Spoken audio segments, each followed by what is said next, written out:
अम्मा जी वहाँ पर बस कहाँ बैठी, सीट पे बैठी है।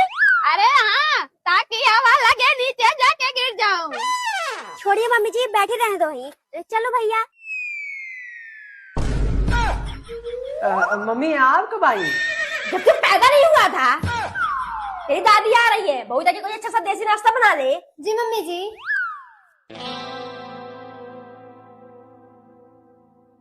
कहाँ है मेरा पोता? अपनी बहुरिया को दिखाएगा कि नहीं?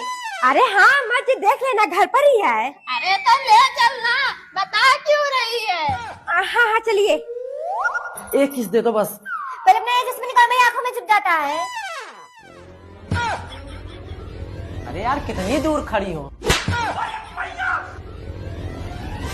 क्या देखना पड़ रहा है? अच्छा है मैं अंधा।